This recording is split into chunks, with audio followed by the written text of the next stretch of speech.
cavaco na mão. A herança dos meus pais, a herança dos meus pais, recebi no coração. O gosto por ser sambista, letrista, caneta, cavaco na mão. Meu pai me disse que o samba que havia em nosso quintal, se tivesse cavaco, ficaria mais legal. Cresci com aquilo na cachola, e ao ver que era ruim de bola, aprendi o instrumento, segui a lição da herança dos meus pais. Alô, alô Taubaté, alô, alô povo do samba. É com muita satisfação que a gente volta aqui, né, na tela da TV Cidade de Taubaté com mais um programa, né, com mais um convidado. Hoje recebendo nos nossos estúdios Rica Araújo, um grande sambista daqui de Taubaté, compositor também. E a gente vai conversar bastante, né, sobre a carreira dele, sobre os projetos dele e tal, sobre a visão dele sobre o samba também, né? Que, pô, é um cara que pôde ir no samba, né, domingo passado, lá no Jardim Cultural, e foi sensacional, cara. Foi sensacional mesmo. Mas eu queria aproveitar esse espaço aqui do programa da Cidade do Samba, né?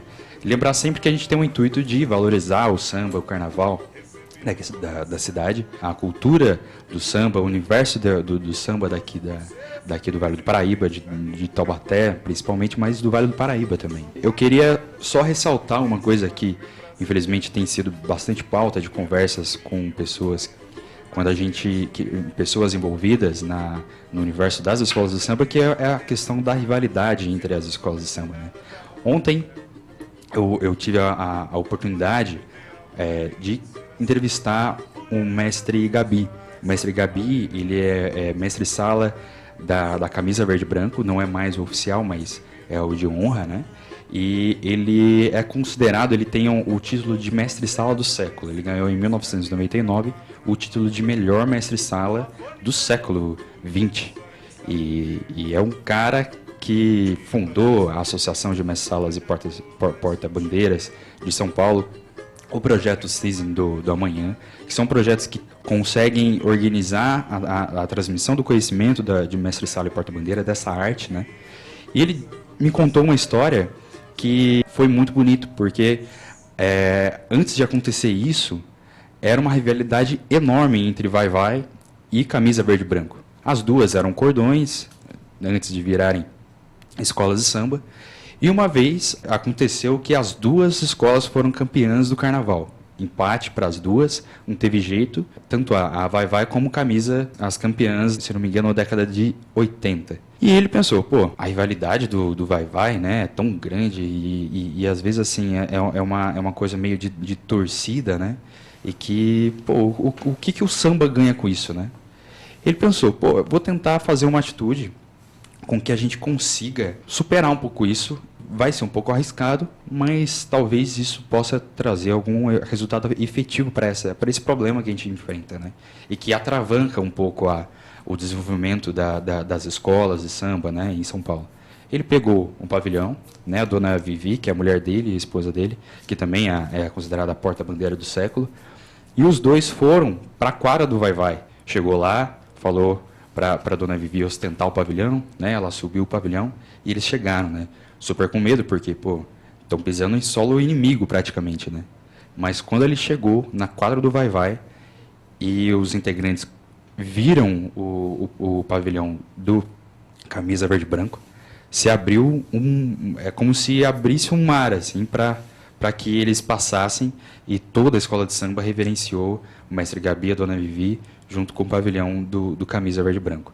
Ele falou que, ele contando isso, né, arrepiado, assim, dizendo que foi uma das coisas mais importantes que ele teve, né, na carreira de mestre-sala, de valorização dessa arte, da importância do samba, assim, que não tem preço que pague, porque foi justamente depois disso que a relação entre integrantes do Vai-Vai e do Camisa se abrandaram e o carnaval pôde seguir o desenvolvimento dele sem esse entrave, né, que infelizmente tem se entristecido alguns carnavais aqui em Taubaté. Então fica aí o nosso recado, a nossa mensagem, para que a gente vá para a avenida, a gente pense o carnaval pelo samba, pela alegria, né? Pela tudo aquilo que a gente gosta, né?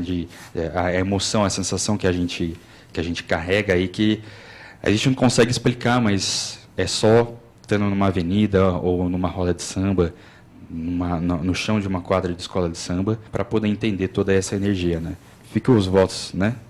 Do programa Cidade do Samba, para que o samba aqui em Taubaté não tenha essas páginas um pouco mais complicadas, né, dessa história que já é muito bonita, que a gente está tentando, né, trazer isso para vocês e que é muito promissor ainda. Fica aí a nossa mensagem para que a gente possa mesmo cantar samba, curtir, se alegrar, né, se divertir sempre.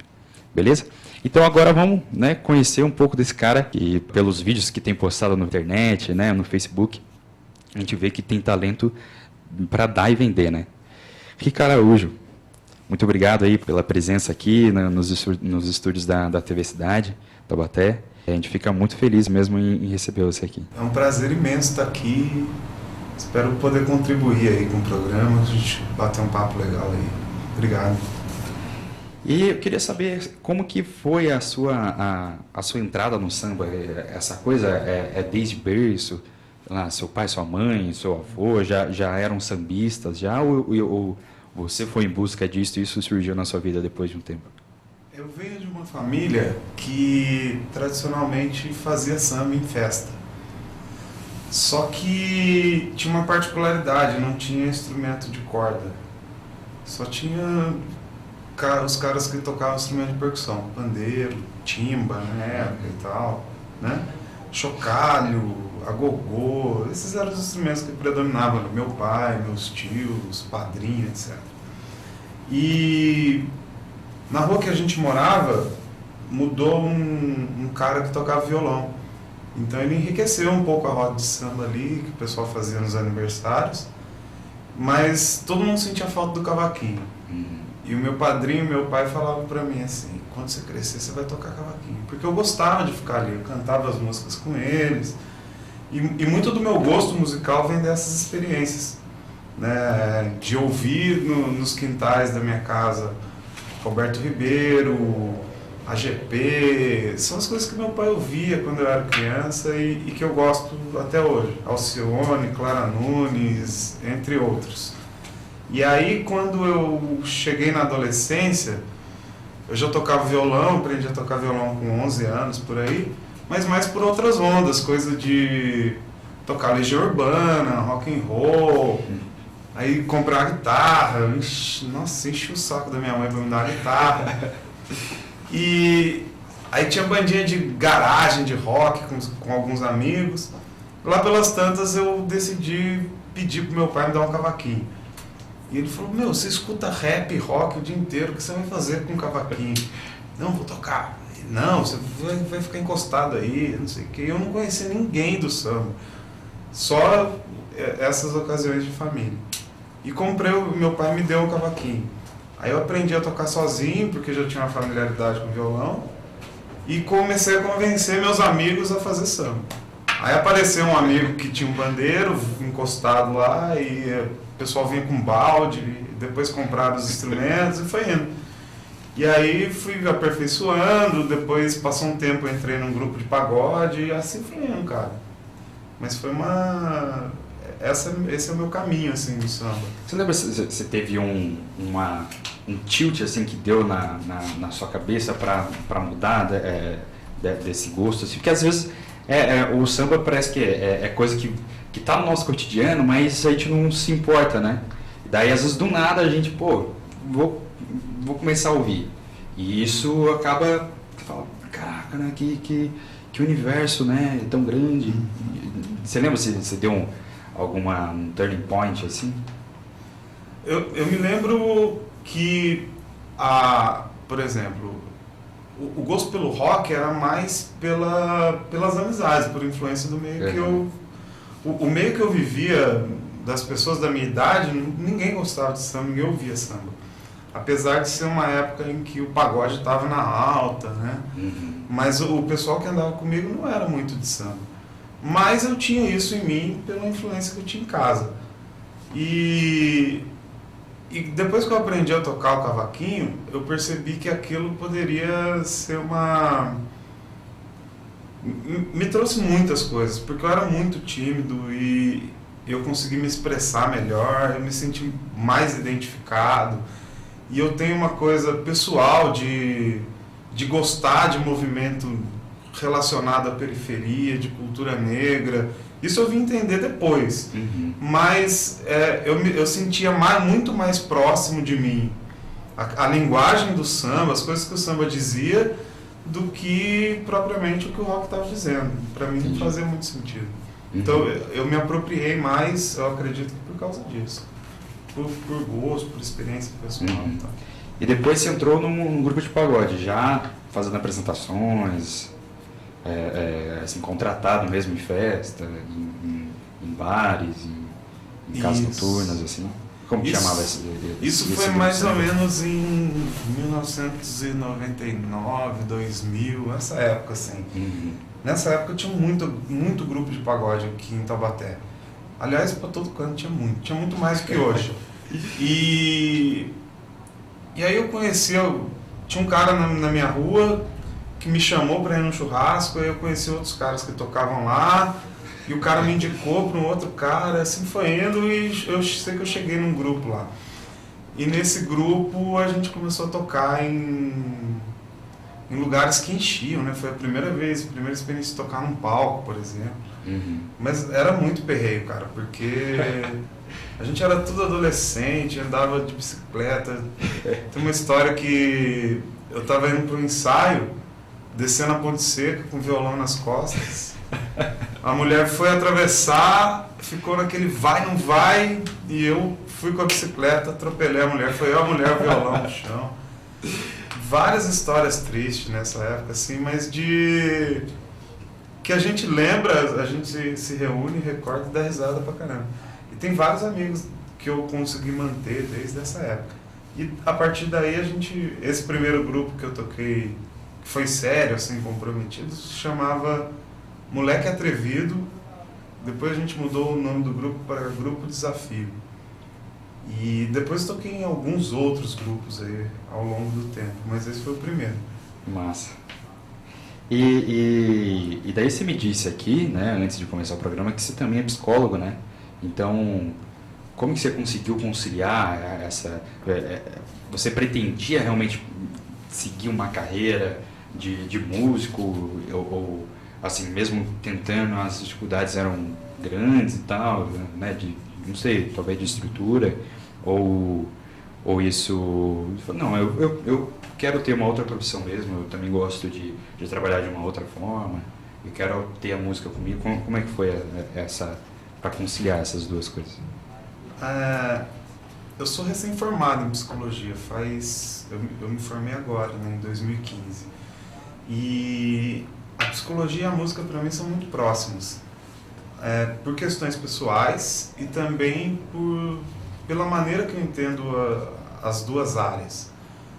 Eu acredito que são dois instrumentos de transformação, cada um com a sua linguagem. Mas na minha vida, no momento que eu escolhi fazer psicologia, eu abri mão da música.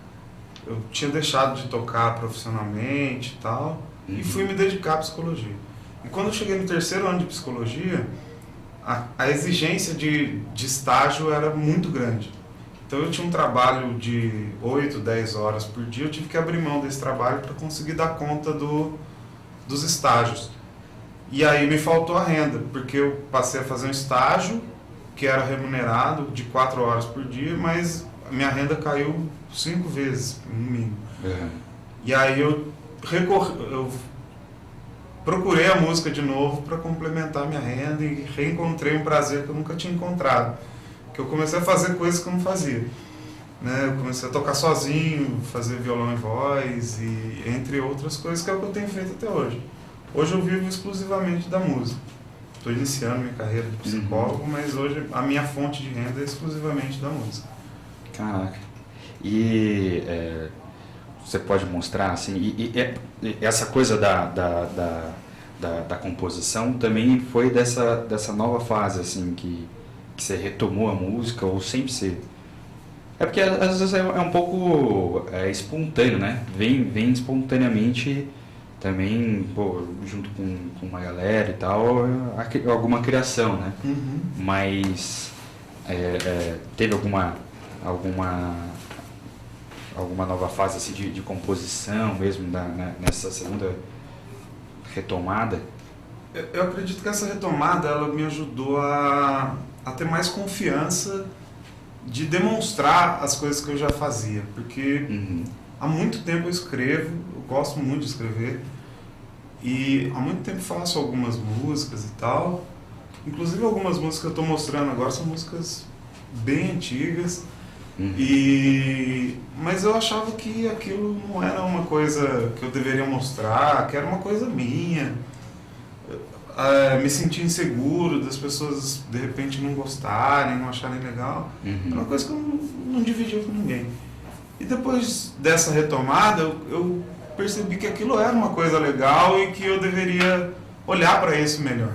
Né? E eu comecei a olhar pessoas por perto também, isso foi muito importante. Comecei a ver pessoas por perto que estavam fazendo o mesmo movimento, de trazer suas próprias músicas, né? Pessoas não necessariamente exclusivamente do samba, mas músicos aqui da região fazendo um movimento de cantar música própria e tendo espaço para isso. Isso me incentivou bastante, me encorajou, né, a mostrar mais as minhas músicas. Mas é claro que de uns 3 anos para cá o ritmo, a quantidade de composição é maior. Sim. Tenho composto bastante nos últimos tempos. Você pode mostrar alguma pra gente? Vamos lá. Queria mostrar uma música que eu fiz que conta um pedaço da minha infância. Eu passei a minha infância toda, até meus 21 anos, eu morava no Conjunto dos Bancários, perto da Santa Clara. E tinha uma figura ali no bairro que era uma figura emblemática. Eu fiz essa música para contar a história dele. E foi um samba que me mudou a minha maneira de escrever, porque foi o primeiro samba que eu consegui fazer que contava uma história que realmente eu estava a fim de contar. Né? Tem um personagem, tem um começo, um meio e fim. Eu vejo meus sambas hoje mais ou menos com essa característica. E é uma coisa que eu consegui mudar a partir desse samba. Esse samba chama Seu Ari, que é o nome do figura. Vamos lá.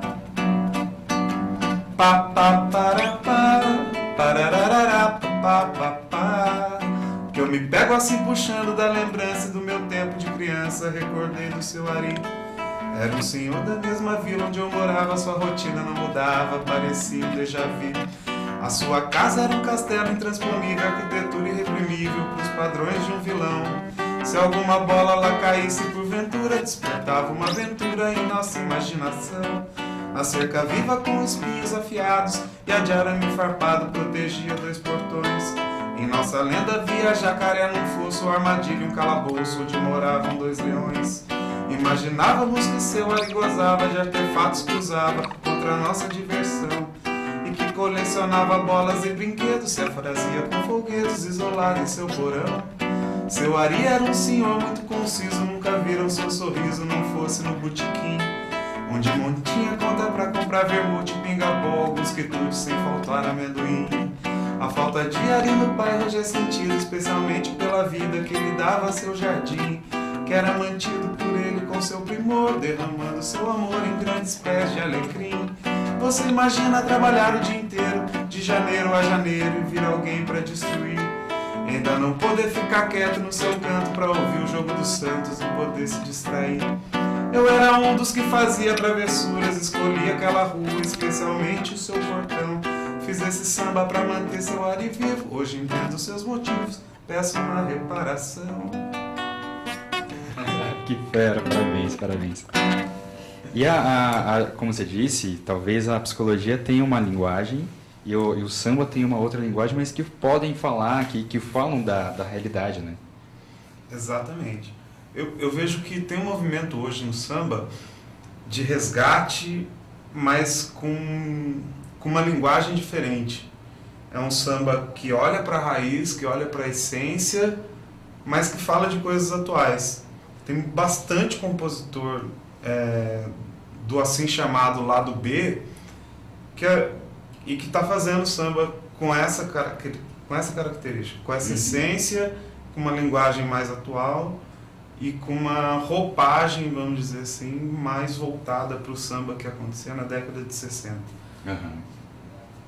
E você disse que você, né, tem esse interesse pela cultura negra, pela cultura periférica, assim.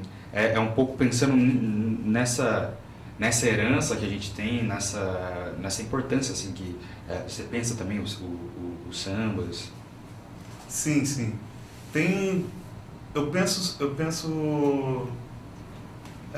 os sambas que eu fiz, que contam histórias aqui da nossa cidade, ele tem essa característica de dar uma olhada para isso. Uhum. E eu imagino que é um olhar crítico que a psicologia me deu. Imagino não, estou até certo disso, assim. Né? A psicologia ela me mudou muito, né? Me fez olhar para algumas coisas que estavam aqui por perto, mas que eu não dava devida atenção ou não olhava da maneira que eu olho hoje. Uhum. Eu acho que esse diálogo rola, né? E como compositor eu me vejo na função de tentar descrever isso com uma linguagem de sambista que leva um pouco de humor, mas que fala de alguma coisa que realmente está acontecendo, né? Uhum. Acho que a gente tem essa missão. Você tem outros sambas também que falam dessa realidade taubatiana aqui, né, de crenças suas, né? Você pode mostrar mais um pra gente? Vamos lá. Esse samba, ele é... Como eu cresci aqui perto da Santa Clara, quando eu ia para catequese, etc., era caminho da casa da minha avó também, eu sempre passei ali no Cruzeiro do Firmino, sem saber que ali se chamava Cruzeiro do Firmino. E um dia, no final do ano passado, eu estava lendo um texto do Almanaque Urupês que contava a história daquele cruzeiro. E eu não conhecia. Por ser um local que fez parte da minha vida, eu passava ali, fazia o sinal da cruz, mesmo sem perceber. Eu achei interessantíssima aquela história e resolvi fazer um samba. Esse é um samba de break, um dos meus prediletos. Ele é recente, mas acho que vou gravar até aí, né? Tô gravando algumas músicas no estúdio, eu acho que ele vai entrar. E é um samba nosso, taubatiano, que conta a história aí do Cruzeiro do Firmino.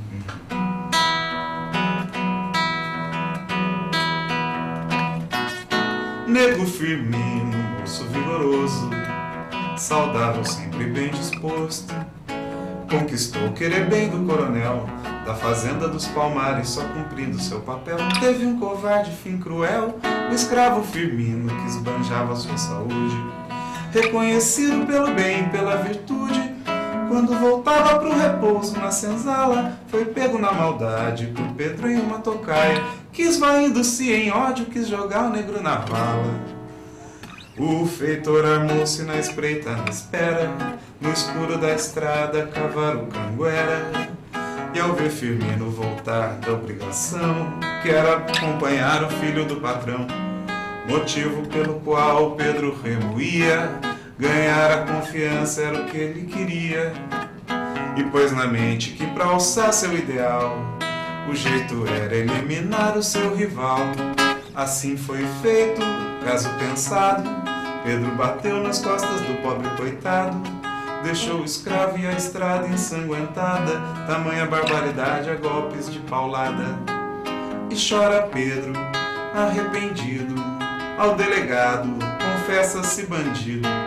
Lembra Judas ao dizer não fui primeiro, no caso a inveja fora meus 30 dinheiros. No lugar da tragédia foi feito um cruzeiro, cravado numa encosta onde há um outeiro. Virou lugar de vela e reza tradicional, onde hoje é rua Gastão Câmara Leal, zona central, etc e tal. É triste recordar tamanho desatino, imensa covardia, esse fim em morte. Aquele escravo merecia a melhor sorte, hoje é lembrado no Cruzeiro do Firmino.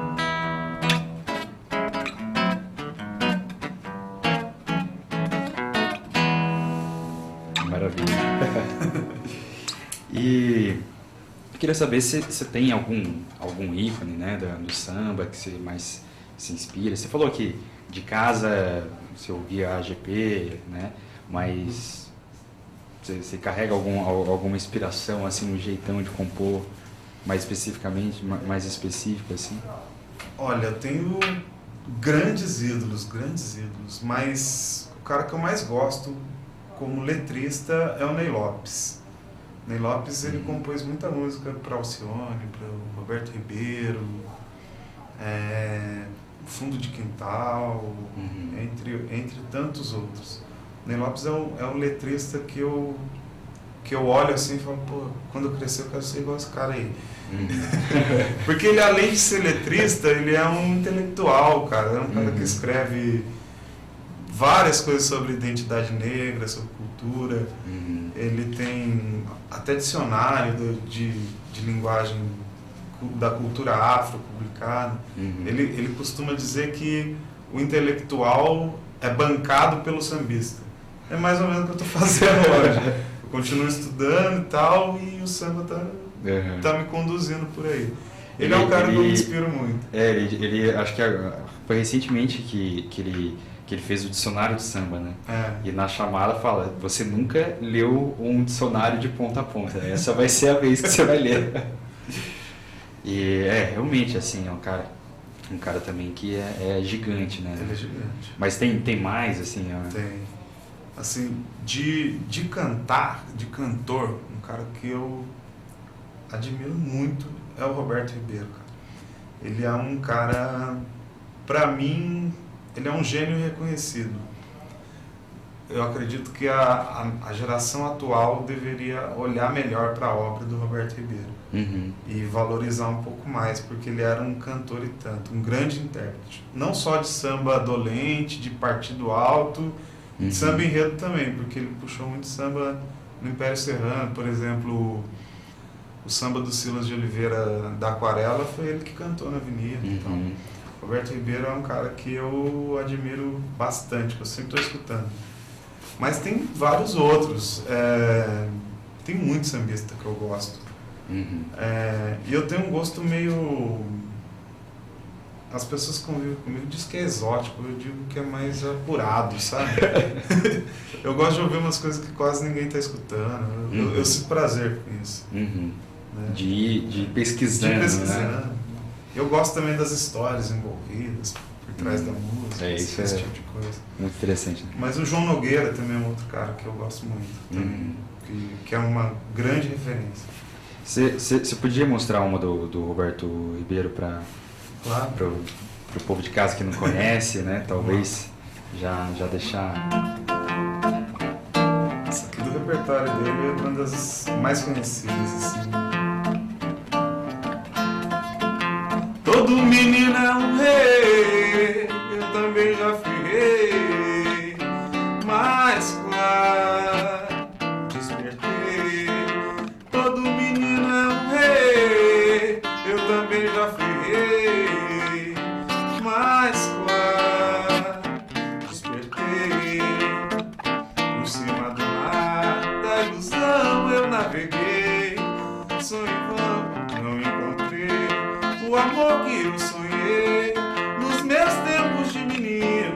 Porém menino sonha demais, menino sonha com coisas que a gente cresce e não vê jamais. Todo menino é um rei, eu também já fui rei, mas claro, despertei.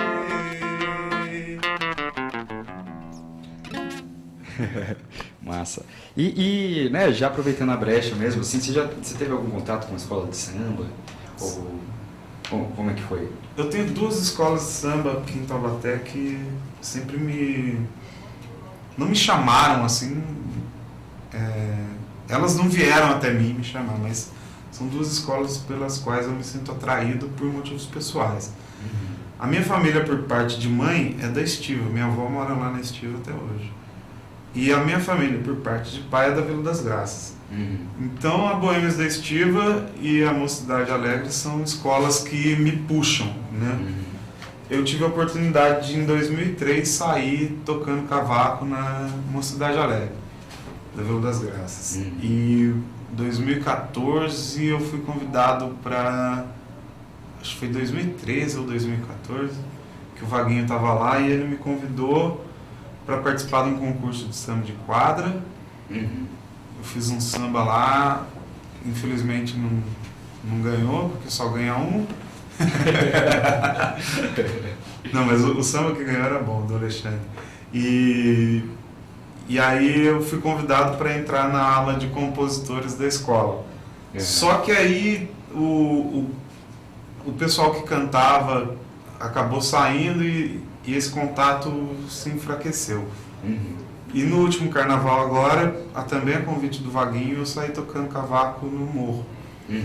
E foi uma experiência legal, porque eu gosto muito do carnaval, do samba enredo, mas eu estava um pouco desiludido de ver essas coisas acontecendo e tal, de ver amigos meus sendo agredidos, que nem o episódio que aconteceu com o Leleco, que eu acho lamentável, né, no ano retrasado.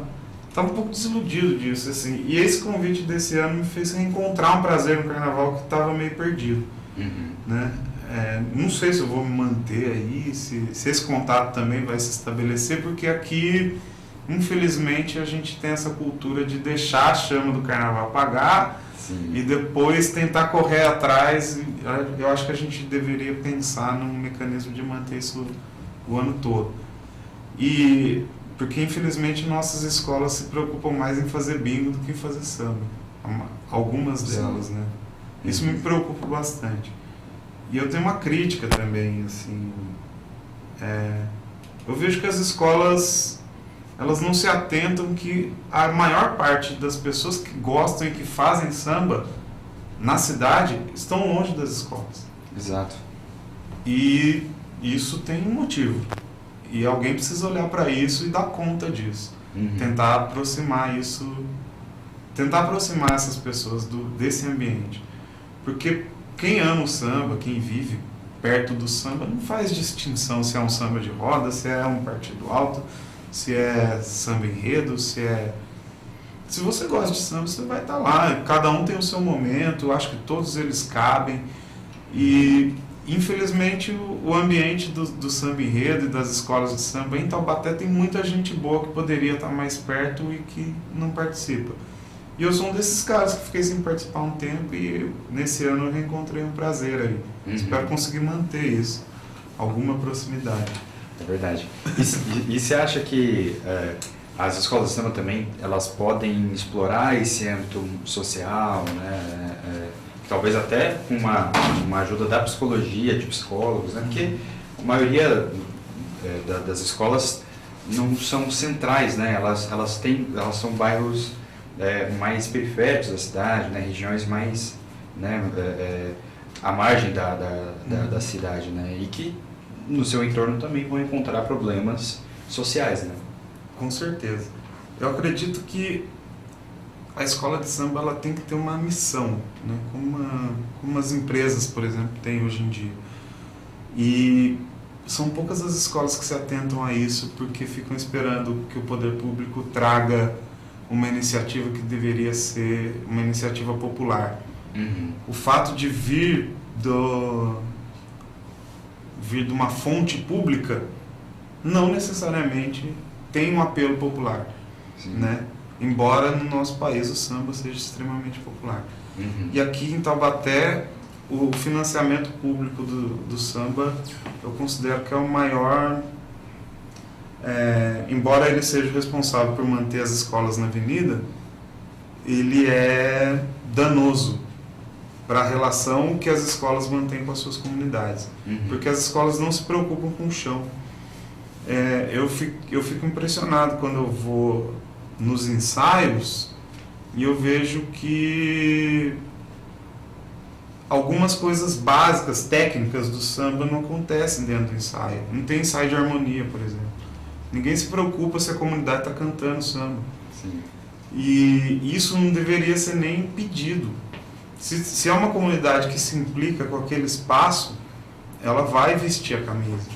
E para que a comunidade se implique com aquele espaço, a escola precisa estar aberta oferecendo outras coisas além do carnaval. E como as escolas estão localizadas em ambientes de periferia, a carência de cultura é gigante. Poderia ser um espaço cultural, como o pessoal faz lá no aeroporto, e que eu acho que pode ser ampliado. Acho que todas as escolas poderiam ter esse olhar mais crítico, né? De perceber que todas as comunidades onde elas estão inseridas são carentes de um espaço em que as pessoas possam frequentar, se manifestar, dançar, cantar, fazer outra coisa. Ser um espaço para aquelas pessoas. E, infelizmente, o que eu vejo na maior parte das escolas, as escolas só abrem para tentar ganhar dinheiro. E isso perde identificação, né? Tem isso.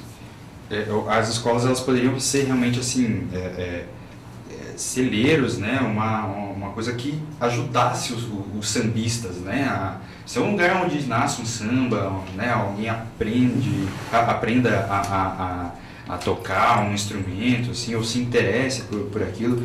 Assim, as escolas de samba, elas poderiam ser mais referência em samba, né?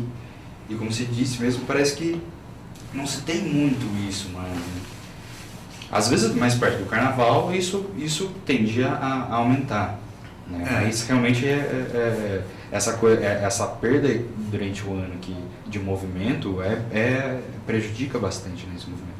Mas o fato é que a gente não tem mecanismo de criar novos sambistas. Isso que é o mais preocupante. Porque a renovação ela é muito penosa, é muito lenta e não se formam sambistas de maneira técnica. O sambista é formado com participação, com outras coisas. Né? E o que eu vejo hoje dos sambistas mais novos é que eles estão preocupados em ter uma execução técnica que chame alguma atenção, mas sem se preocupar que o sambista tem um compromisso, que o samba tem um ritual, que tem mais do que simplesmente saber executar um instrumento. Né? E que não só quem executa sabe tocar um instrumento é um sambista. Porque existem inúmeras coisas para você fazer dentro do ambiente do samba. Né? Eu vejo uma carência de ritmistas, uma carência de pessoas que tocam instrumento de corda, que são sempre os mesmos. Não rola uma renovação. Intérpretes, compositores. E aí a gente fica patinando, né, cara? Porque a renovação ela é necessária até para que a gente que já está aí fazendo se cobre para fazer melhor. Porque, se eu vou disputar um samba num lugar X, eu sei quem vai concorrer lá, eu sei como é que o cara escreve. 15 anos que a gente está fazendo a mesma coisa, entendeu? E a gente precisa renovar isso. Só que cabe a nós criar um mecanismo de incentivar essas pessoas a fazerem também. Eu acho que a gente é muito dependente de iniciativas individuais. E isso acaba minando, né, cara? A maioria dos indivíduos acaba se desmotivando, se desistindo. Tem muito talento perdido por aí, com certeza. É verdade. Bom, queria que você pudesse mostrar mais uma aí pra gente. Vamos lá. Ainda nessa onda, assim, eu vejo Taubaté tem um movimento que é muito curioso, né? No que diz respeito ao samba.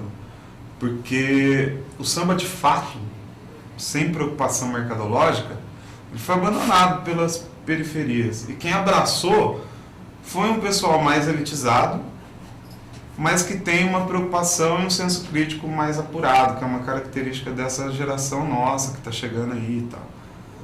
Só que isso em Taubaté rola em ambientes muito específicos. Né? O Jardim Cultural é um desses ambientes, por exemplo. Mas é geralmente muito mais próximo do centro e mais afastado da periferia. E por eu vir... Você vê que o público ali é diferente do público da escola de samba, né? Com certeza. Com certeza. E por eu vir desse meio, eu acabei sofrendo muito desse preconceito reverso. Não sei nem se é reverso, mas desse preconceito. Porque algumas pessoas que estão fazendo samba nesse ambiente olham e falam assim, ah, mas esse cara aí ele não faz samba. Ele faz aquele pagodão lá, entendeu? E isso é um discurso carregado de preconceito e que é um preconceito que ele vem junto com a divisão histórica da nossa cidade, aí, de que o centro se acha melhor do que todo o resto, né? E eu cresci no centro e eu acho isso a maior bobagem do mundo, cara, porque tem essa divisão, né? A Dutra separa o centro da cidade da parte alta e a linha do trem separa o centro da cidade da parte baixa. Então eu fiz uma música para dizer mais ou menos o que rola da Dutra para lá e da linha para lá, perguntando, né? Você sabe como é que é lá? Né? Então foi daí que veio a ideia dessa música. E essa música foi a que mais teve visualização, compartilhamento, nessas coisas aí que eu tenho divulgado. Esses videozinhos meu caseiro e tal, mas é legal, né, esse retorno. Vamos lá falar da nossa querida Taubaté. Você sabe como é, ou não imagina, a Taubaté que é da linha pra baixo, da Dutra pra cima. Eu acho o centro legal, mas prefiro o clima da Taubaté que é da linha pra baixo, da Dutra pra cima. A parte baixa da cidade tem brechó de estica, e no domingo um pastel bem gostoso ali na Vila Rica. Pagode de bar, baile funk de rua, só os manos zica. E no terceiro tempo comendo churrasco ali que a gente fica. A parte alta tem aquele sotaque diferenciado. Ao abrir a janela o visual da serra é privilegiado. A batata da perna mais grossa de tanto morro escalado. E o Cristo de olho em tudo, povo abençoado. Você sabe como é, você sabe como é, ou não imagina, a Taubaté que é da linha pra baixo, da Dutra pra cima. Eu acho o centro legal, mas prefiro o clima da Taubaté que é da linha pra baixo, da Dutra pra cima. É que a nossa cidade foi feita por Deus em degraus, da várzea até o sovaco do Cristo a subida é 1000 graus. O nosso prefeito não enxerga direito ou está de ironia pelas passarelas que vem as magrelas e não tem ciclovia. Bingo de quermesse, só moleque messe, golzinho de chinelo. Pipa pra caramba, tem mais linha manda e ainda tira o castelo. Se eu gosto de um bagulho eu digo sem barulho, que isso é mó da hora. E a mulher do cachorro lá em cima do morro é cachorra. Você sabe como é, você sabe como é, ou não imagina, a Taubaté que é da linha pra baixo, da Dutra pra cima. Perto da rodoviária tem uma salafrária que não é menina. Na Taubaté que é da linha pra baixo, da Dutra pra cima. Na estrada de Tremembé tão servindo café numa casa de prima. Na Taubaté que é da linha pra baixo, da Dutra pra cima. É que eu fui na esplanada, tinha um camarada sentado na esquina. Na Taubaté que é da linha pra baixo, da Dutra pra cima. Maravilha, maravilha. Conta tudo, né, cara? A música acho que tem isso mesmo de você poder falar, né? Discursar sobre uma coisa, né?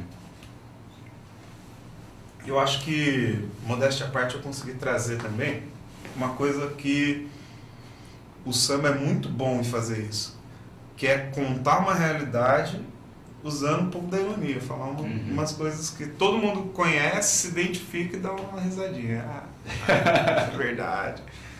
Né? E esse samba, ele é muito nosso, assim, né? Quem convive em Taubaté ou viveu aqui sabe do que está falando. Talvez para quem seja de fora não faça o menor sentido. Mas tem essa ideia de fazer uma crítica aqui, mas sempre dar uma pincelada e vamos colocar um humor aí, porque senão a gente fica sério demais e não aguenta, né? Não dá conta. É verdade. E daí queria saber, assim, os seus projetos atuais, né? Os grupos, como é que tá rolando? Bom, atualmente eu faço eu tenho um esquema, eu trabalho com violão e voz, toco MPB, aí noite, barzinho, restaurante, etc. Né? Que é um esquema mais intimista, assim, só eu mesmo. De repente o lugar pede, tem lugar que exige que você leve um percussionista. Aí tem o Rafael Vaquelli, que é o cara que trabalha comigo, às vezes, né? Às vezes a gente faz alguns trabalhos juntos, mas sempre voltado ao MPB e tal, nessa onda. E no esquema de samba, eu tenho o Mamão com Açúcar, que é... O povo insiste em dizer que é um grupo, mas é uma reunião de amigos. A gente é amigo pra caramba, né? A gente não se preocupa muito assim, vamos fazer o grupo dar certo, vamos fazer... Não, a gente faz e... Com a grande vantagem de não ter um compromisso mercadológico, de ter que tocar o que está na moda, etc. Como a gente provavelmente teria se a gente assumisse um compromisso de ter um grupo, né? Até porque eu não acredito mais nessa lógica de ter que ter um grupo de samba, de pagode, para a coisa acontecer. E o Mamão com Açúcar tá aí, cara. A gente tá... A nossa proposta é fazer o samba do jeito que a gente faz nos nossos quintais, assim, quando a gente se reúne. E tá dando super certo. E agora a gente começou lá no Jardim Cultural, todo último domingo do mês, que você teve lá no primeiro, que foi um sucesso. Pô, foi massa demais. Foi muito legal, que é o Samba do Seu Zé. A gente recebeu o convite de participar desse projeto. E esse projeto vai acontecer todo último domingo do mês, lá no Jardim Cultural. E eu sou um dos participantes lá, com o maior orgulho de fazer parte desse negócio ousado aí na nossa cidade. Eu considero bem ousado esse projeto, porque é uma coisa diferente de tudo que tem acontecido aí. E Exato. o primeiro deu certo, a repercussão foi legal, a gente se sentiu muito à vontade fazendo, né? E vamos fazer aí todo último domingo do mês lá. Então são esses os trabalhos. E daí você conta, né, com a batucada também do Fabiano Magalhães, do Magrão, né, da rapaziada, né? Tem um pessoal de Pinda também que vem, ou não? Tem. O Fabiano é de Pinda, o Robson, que toca cavaquinho, também é de Pinda. Aí, nesse projeto de Samba do Seu Zé, vem o Fuzu, o Lucas Cerqueira, né, toca comigo no Mamão com Açúcar. O Nick também toca comigo no Mamão com Açúcar. Os dois fazem a percussão, os dois tantãs ali, um de corte e de marcação. O Magrão Samba Show, que divide a obrigação de cantar comigo e com o Fabiano, né? E também leva ali no pandeiro. E a gente vai tentando se entender, né? No meio daquela loucura toda. E o legal é que a gente não ensaiou nada, cara. O negócio foi rolando e... Eu acho que isso trouxe até uma beleza a mais pro trabalho, porque essa espontaneidade tem a ver com a linguagem que a gente está propondo ali. E foi super massa, uma energia do caramba aquela roda ali. Foi gostoso mesmo. E você tem, assim, mais pretensões, você tem sonhos, assim, nessa carreira musical, de alcançar algum dia? Ou algum desejo, mesmo que talvez, por exemplo, essa cultura do samba, talvez, ela se fortaleça, né, novamente? Cara, eu não tenho muita pretensão de, vamos dizer assim, do sucesso como ele é visto pela maioria das pessoas. Eu já arrumei muita briga por causa disso. E depois eu percebi que eu precisava ser menos turrão. Porque eu acredito num tipo de samba que não está na moda. E eu tenho consciência disso. Mas eu também tenho consciência de que ele está voltando com uma força diferente. Né? E que as pessoas não entenderam que o mercado da música de maneira geral, algumas pessoas não entenderam que o mercado da música de maneira geral tá diferente.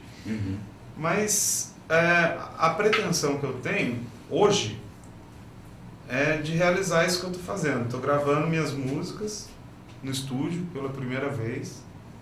Eu não sei o que vai dar disso, cara.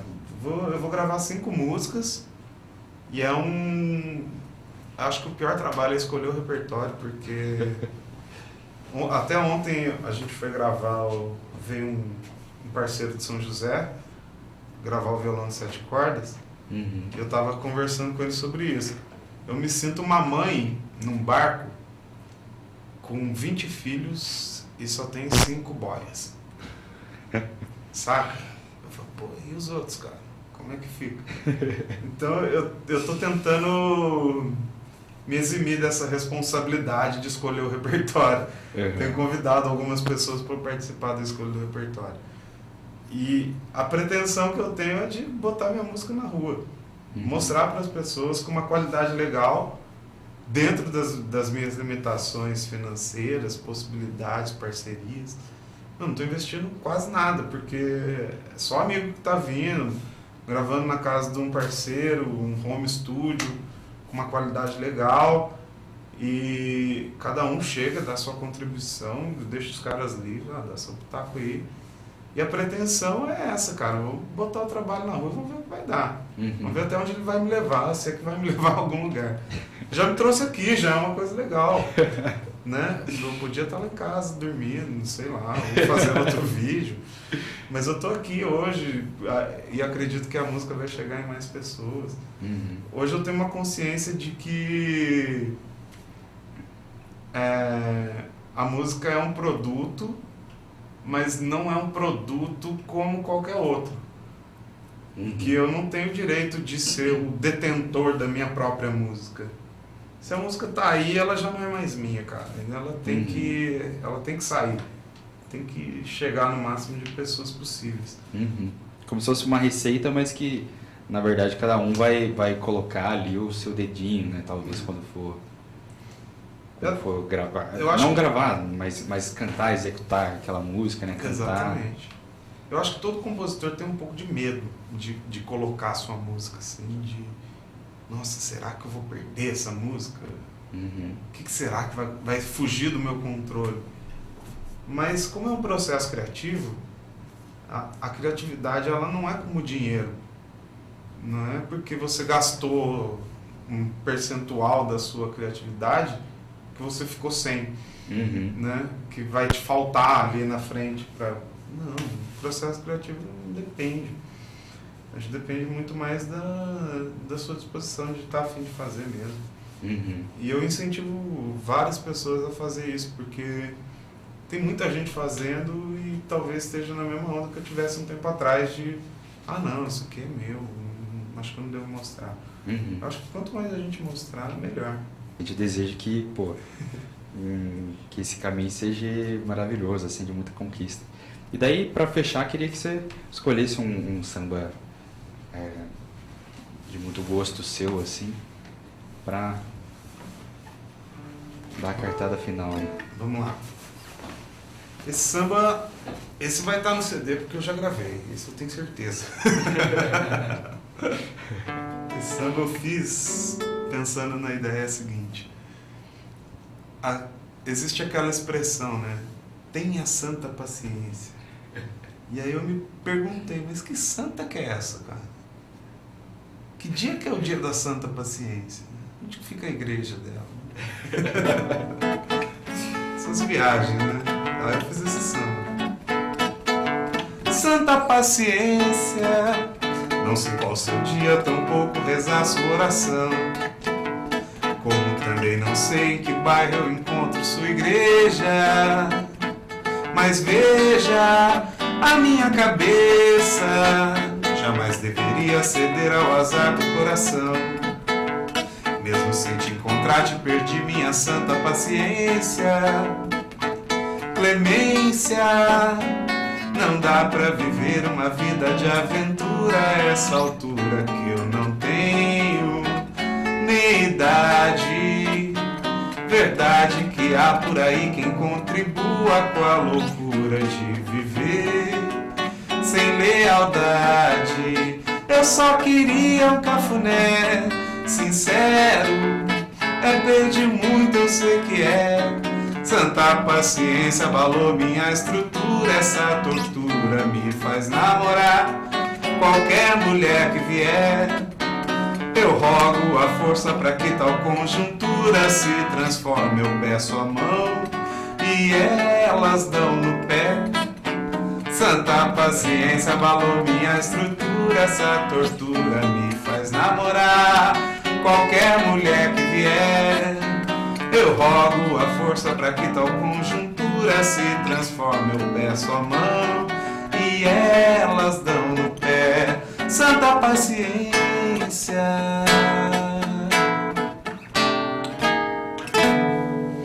Maravilha, maravilha. E qual que é o nome do CD? Você já escolheu já? Já escolhi o nome, escolhi. O nome desse trabalho vai ser Cestilhas. Cestilhas. Vou explicar por quê. O samba tem, principalmente o partido alto, ele tem uma estrutura que vem... até uma crítica aí a quem se diz sambista de raiz, porque não existe sambista de raiz, né? Porque a raiz do samba não está nele mesmo. Está em várias outras coisas, né? Vários outros gêneros, vários outros ritmos.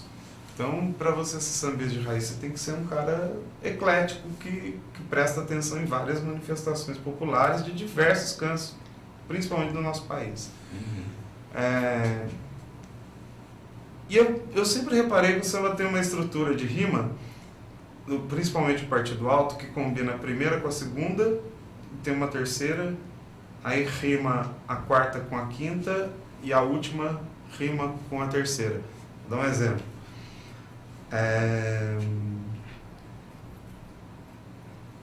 Me fugiu um exemplo agora, mas é a maneira que eu rimo aí, como por exemplo, deixa eu ver numa música minha. Tem a música do Galo que eu fiz aí recentemente, que tem um vídeo, ela é feita nessa estrutura. Meu vizinho, você para de bobagem, aí a primeira rima, primeira verso. Essa hora a estalagem rimou com isso. Está em manutenção, esse é o terceiro ão. Vamos dormir, pois nesse tempo de friagem, é o quinto, já rimou com 1 e o 2. Eu vejo muita vantagem, rimou de novo, em ficar no meu colchão, aí a sexta rima. Isso, e essa estrutura se chama cestilha. Essa estrutura de versos se chama cestilha. E se chama cestilha numa estrutura de poesia clássica e tal. E isso é uma coisa que está presente no partido alto e é uma maneira que eu gosto de escrever. Eu gosto de escrever com essa estrutura. E como meus sambas sempre carregam pelo menos um pouco dessa estrutura, o disco vai se chamar Cestilhas. É um nome que tá aí. Que massa. Eu quero agradecer muito a presença de você aqui. Você disse que veio, já conseguiu estar aqui e tal. Pra gente é um privilégio também receber gente, artistas assim como você. E a gente deseja, né, do fundo do coração mesmo, muito sucesso na carreira aí, para que também o samba, né, se alimente também da sua criatividade, do seu potencial, assim, e que de uma maneira geral todo mundo possa usufruir disso, né? Quero agradecer mesmo aí a sua presença. Cara, eu que agradeço pelo convite mais uma vez, muito obrigado. Queria deixar um recado pro pessoal de casa, curtir minha página lá no Facebook, Rica Araújo Músico. Também tem um canal no YouTube, dá um buscar lá que vocês vão achar. Eu sempre estou postando um vídeo ou outro e além do CD com as 5 músicas, as músicas que não entrarem eu vou fazer um vídeo mais trabalhadinho, prometo que não vai ser com celular, um microfone melhorzinho, o áudio vai estar melhor.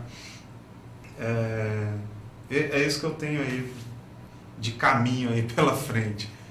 Obrigado aí, valeu. Mais uma vez o programa Cidade do Samba fica por aqui. A gente quer agradecer a audiência de vocês e quando a gente descobrir mais uma roda de samba, mais uma história interessante para trazer aí para vocês, a gente com certeza vai em busca para a gente cada vez mais ir degustando todo esse sabor do samba daqui de Taubaté, daqui da região. Lembrando a todos que o programa Cidade do Samba vai ao ar todo o último domingo do mês, às 10 horas da noite, no canal 3 da NET, com reprise na terça-feira seguinte, às 8h30. A gente agradece muito e, né, o samba não pode parar.